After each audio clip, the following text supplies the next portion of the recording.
আমি সুস্মিতা চলে এলাম তোমাদের মাঝে একটা কথা শেয়ার করার জন্য। আজ দেখো আমার সব আছে, সব কিন্তু কিছু নেই। পরিস্থিতি খুবই জটিল, খুব ভয়ঙ্কর। তাই সিদ্ধান্ত নিয়েছি, তাই সিঙ্গেল মাদার হয়ে উঠবো, যেহেতু কেউ নেই পাশে, কেউ নেই পরিস্থিতির জন্য। আজকে আমাকে একাই পথ চলতে হবে, থেকে না কেউ সাহায্য করে, কেউ সাপোর্ট করে। বাচ্চাকে বড় করে তোলা এবং সব কিছুর জন্য কেউ নেই পাশে। শুধু সারা জীবনটা অ্যাডজাস্ট করে করে করে করে আমাদের হাঁপিয়ে উঠলাম। মানে এই কষ্টটা কাউকে আমি শেয়ার করতে পারবো না। আর আমি কী পরিস্থিতির শিকার, অনেক যন্ত্রণা প্রকাশ্যে আনতে চাইনি, কারোর সামনে আনতে চাইনি। নিজের লড়াই নিজে লড়বো বলে চুপচাপ ছিলাম, কিন্তু এই লড়াইটা আমি নিতে পারছি না। অসম্ভব লড়াই। যাদের স্বামী নেই তারা একা স্ট্রাগল করে, ঠিক আছে, কিন্তু আমার সব থেকেও কেউ নেই। সে সময় সময় বলে আমি তোমার সাথে নেই, আমি আমার পরিবারের সঙ্গে থাকবো, তোমার সিদ্ধান্ত, তুমি একা কীভাবে চলো। এমনকি ছেলের খরচা সে দিতে চায় না, বলছে তুমি কীভাবে মানুষ করবে তুমি ভাবো। আমার কাছে থাকতে গেলে মানে জীবনটাই মানে কি বলবো তোমাদের, সেটা বলতে পারছি না। জীবনটা জাস্ট না মরে বেঁচে থাকার মতো থাকতে হবে। এবং ছেলের পড়াশোনা নিয়ে ওদের কোনো মাথা ব্যথা নেই। আমার ছেলে 7 হয়ে 8-এ পড়েছে।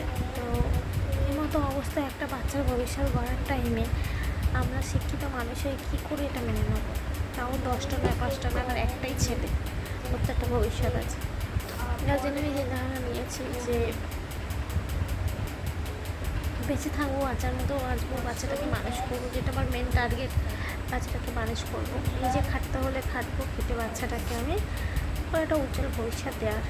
জানি না কতটা কী করতে পারবো, তোমাদের সাহায্য থাকলে হয়তো আমি এগোতে পারবো। তো এইটুকুই শেয়ার করার ছিল। আর অনেক কিছু শেয়ার করার আছে, সবটা এত তাড়াতাড়ি আমি তোমাদের জানাতে পারবো না। আজকে কোথায় আছি, কেমনভাবে আছি, আমি বাচ্চাটাকে নিয়ে একা আছি এবং স্কুলিংও চেঞ্জ করব, এবং তার জন্য আমাকে নিজের কোনো কাজ করতে হবে। এবার চলবে কী করে না হলে, এই হচ্ছে ব্যাপার।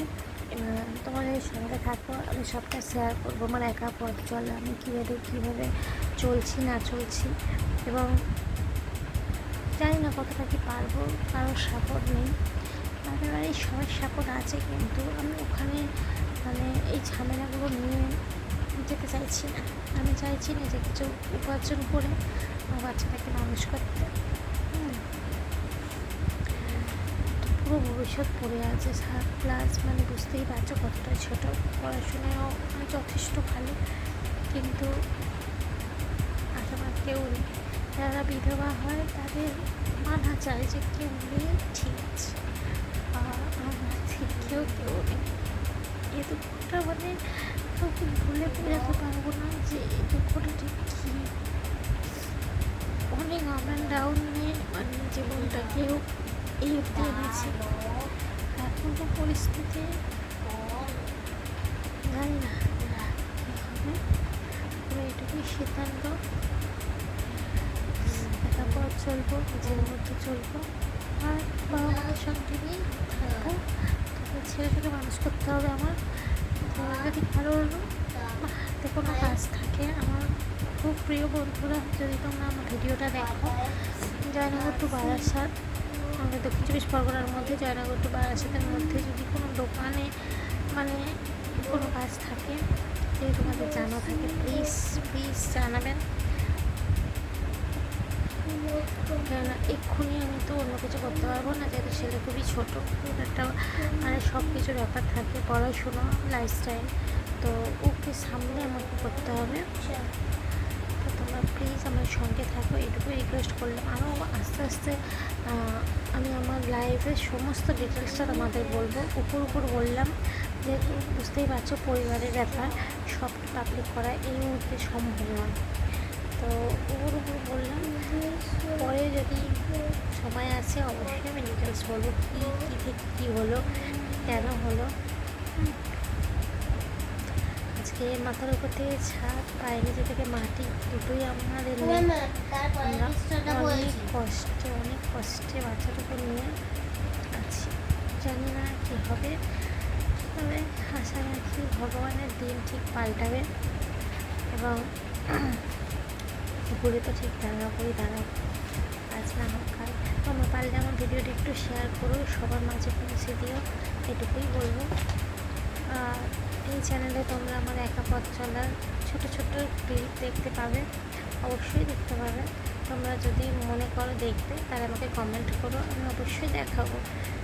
আচ্ছা, টেনশান চিন্তা থেকে মানে শরীর একদম ভালো না, গলা বসে গিয়েছে, আমি কি জোরে কথা বলতেও পারছি না, শ্বাসকষ্ট এসে গিয়েছে। আজকে অনেক দিন ধরে এই সমস্যাটা চলছে, সমস্যাটা মানে থেকে বেরোতেও কিছুতেই পারিনি, অ্যাডজাস্ট করতে চেয়েছিলাম, মানিয়ে নিয়ে চলার চেষ্টা করেছি, কিছুতেই কিছু করতে পারছি না। হ্যাঁ, এমনকি আমার হাজব্যান্ড আমার সঙ্গে নেই, যার জন্য মানে ও নিরুপায়, ও নির্ভর করার ক্ষমতা নেই, ও নিরুপায়, যে যা পাচ্ছে ও সবটা নিয়ে চুপচাপ বসে আছে। আমার বক্তব্য হচ্ছে যে আমার বাচ্চার ভবিষ্যৎ, তার পড়াশুনো, ওটা তোমার মেন কর্তব্য হয়ে ওঠা উচিত। কিন্তু ও সেটা মানছে, কিন্তু আমার সঙ্গে নেই, সঙ্গে না থেকেই মানছে। তো আমার মনে হয় সব কিছু হারিয়ে এইভাবে সংসার করে বসে থাকার থেকে নিজে খেটে নিজের ছেলের লাইফ করে দেওয়াটা বেটার, আমার এটুকু মনে হচ্ছে। তাই আমি সিদ্ধান্ত নিয়েছি যে আমি ওর সঙ্গে থাকবো না। যেদিন ও মনে করবে যে না ওর বউ ঠিক ছিল, সেদিন আবার এগোতে পারে অবশ্যই, তাছাড়া নয়। আমি আমার মতো আমার ছেলেকে সাফল্যের চূড়ে অবশ্যই পৌঁছে দেবো, যতটুকু ও নিতে পারে। আমি জোর করলে তো হবে না, ওর উপর সবটা ডিপেন্ড করবে। চোখ মুখ দেখে বুঝতেই পারছো পুরো ফুলে গিয়েছে টেনশন থেকে। হ্যাঁ, তো যাই হোক, এটুকুই শেয়ার করলাম। তোমরা প্লিজ আমার ভিডিওটা ভালো লাগলে একটু বেশি বেশি শেয়ার করো আর কমেন্ট করো। আমার ডিটেলস আমি বলবো, আমার লাইফের এই আপ অ্যান্ড ডাউনের মূল মানে বিন্দুটা কোথায় সবটাই বলবো। এই মুহূর্তে আমি বলতে পারছি না, তবে তোমরা যদি শুনতে চাও অবশ্যই বলবো, কোনো না কোনো সময় অবশ্যই বলবো।